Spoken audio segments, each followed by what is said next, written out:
In the previous video, we assembled the address latch board and installed it into the backplane of the Mark-8 computer. In this video, we will be assembling the input multiplexer board.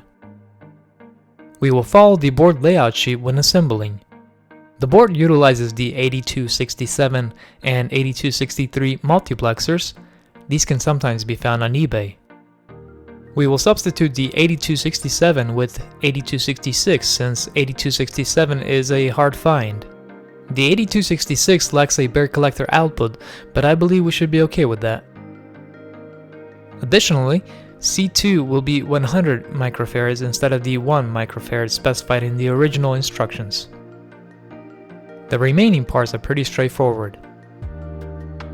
I'll include the assembly instructions and parts list in the video description for reference.